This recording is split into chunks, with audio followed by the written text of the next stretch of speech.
Baik, Assalamualaikum warahmatullahi wabarakatuh.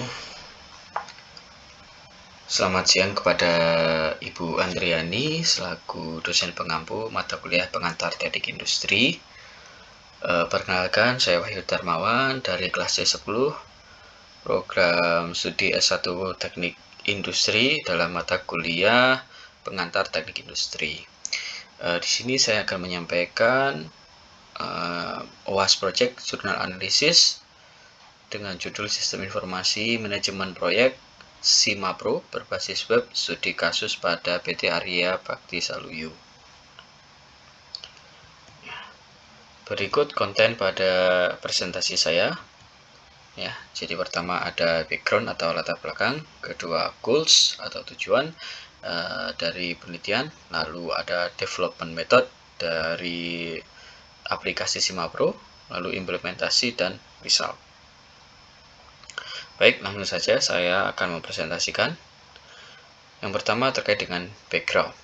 Oke, seperti yang kita ketahui bahwa dunia industri sudah mengalami beberapa tahap revolusi hingga pada hari ini kita mencapai pada industri 4.0 atau 4.0, yakni industri yang berbasis pada Internet of Things atau semua berserba digitalisasi, ya.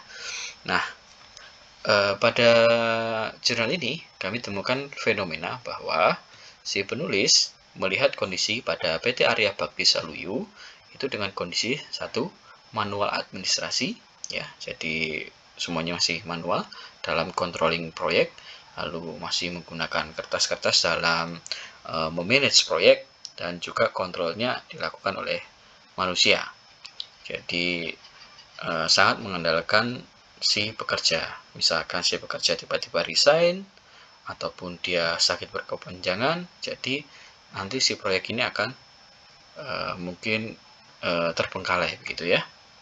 Nah, ini dilihat oleh penulis sebagai sebuah gap bahwa PT Arya Bakti Saluyu ini harusnya sudah berada di industri 4.0 gitu. Oke, selanjutnya tujuan dari penelitian ini adalah development aplikasi SIMAPRO untuk membantu PT Arya Bakti Saluyu dalam menjalankan operasional sehari-harinya, yakni dalam mengelola proyek, ya, tujuannya untuk ketepatan waktu pengerjaan suatu proyek. Nah, oke. Jadi PT Arya Bakti Saluyu ini adalah sebuah perusahaan yang bergerak dalam bidang konstruksi, ya. Jadi tugasnya ataupun pekerjaannya, lingkup pekerjaannya yaitu mengelola proyek pembangunan, ya. Pembangunan misalkan suatu gedung, jalan atau semacam sebagainya. Oke. Masuk kepada metode development. Jadi dari penulis, ya, sebelum melakukan atau mendevelop sebuah aplikasi ini, dia melakukan pengumpulan data. Pengumpulan data dilakukan dengan cara yakni observasi, wawancara, dan studi pustaka. Observasi dilakukan di PT Arya Bakti Saluyu untuk melihat kondisi aktual bagaimana yang ada di lapangan dan bagaimana kontrol proyeknya, ya. Lalu wawancara kepada karyawan terkait dan juga studi pustaka. Setelah didapat data, ya, lalu dilakukan analisis. Analisisnya nanti menghasilkan bagaimana sih kebutuhan dari PT Arya Bakti Saluyu ini dalam menghadapi proyek. Jadi dalam menghadapi tantangan proyek dan juga bagaimana agar nantinya masuk pada kategori industri 4.0. Ya, setelah didapat analisis kebutuhan seperti apa, lalu peneliti ya membuat desain sistem aplikasinya. Ya, setelah desain sistemnya oke, lalu pembuatan aplikasi dan dilakukan pengujian. Oke, desain SIMAPRO, ya, ini kita dapat bagan seperti ini. Ini adalah apa namanya ya, konsep awal dari sebuah aplikasi, ya. Di aplikasi SIMAPRO ini ada menu login, lalu ada profilnya, ya. director dan lain sebagainya. Lalu ada menu proyek ya, lalu ada sub elemennya apa. Nah, nanti si proyek ini juga bisa diarsipkan ya. Diarsipkan ini sebagai tanda bahwa mungkin nanti proyeknya sudah selesai ataupun proyeknya ditunda ya, nanti masuk ke dalam riwayat. Dan juga ada aplikasi ya, dari direktur ini bisa melakukan pesan ya ataupun tugas nanti kepada bawahannya, mungkin mandor ataupun manajer proyek ya, nah, melalui aplikasi ini. Baik, selanjutnya, nah ini adalah dari development yang sudah dilakukan, diperoleh ya aplikasi SIMAPRO berbasis web. Nah, ini biasanya kalau berbasis web ini menggunakan Visual Basic ya, kayak gitu ya. Oke, nah ini di halaman awalnya ya, pada saat login ya, seperti mungkin aplikasi yang berbasis web lainnya, masukkan email lalu passwordnya ya, login. Dan juga ada menu untuk lupa password. Nah, jika sudah login, diperoleh dashboard dari SIMAPRO itu seperti ini ya. Nah, ini diketahui ada total proyek yang sedang berjalan ya. Nah, total proyeknya ada 50 nih dalam tahun berjalan, lalu proyek yang sedang berjalan ada 10. Nah, contoh proyek terbarunya ya ini ya. Ada CV Berkajaya, ini apa? Pembangunan gedung sekolah. Deadline-nya ya, statusnya sedang berjalan, deadline-nya tanggal sekian, progresnya nih seberapa, mungkin 50% atau 100%. Lalu nanti ada opsinya. Oke, baik, kita detailkan. Nah, untuk proyek dulu ya, daftar proyek ini. Nah, ini bisa dilihat nanti ini penanggung jawabnya siapa ya, statusnya seperti apa, dan deadline-nya nanti detail. Dan ini ada opsi, mungkin yang di sini ini adalah mungkin instruksi tugasnya nanti seperti apa, atau instruksi arahannya seperti apa.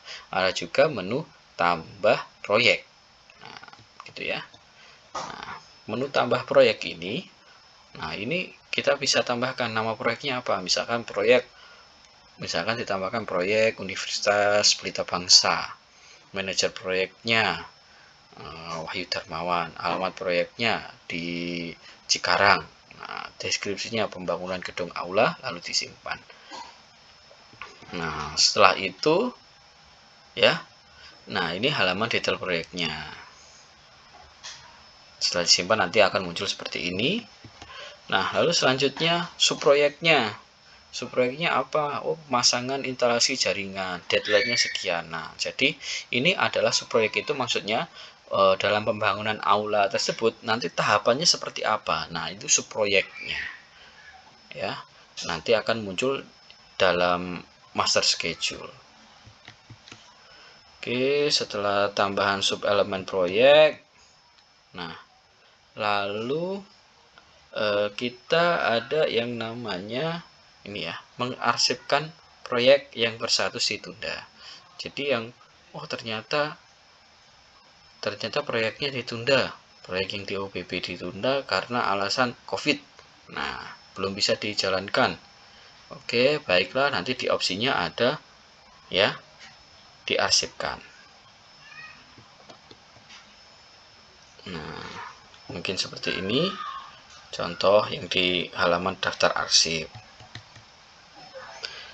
Nah, selanjutnya detail arsip proyek. Nah, pada detail ini memuat alamat proyeknya lengkap, lalu project manajernya siapa ada, ditundanya kapan, gitu ya, progresnya bagaimana. Nah, ini detailnya.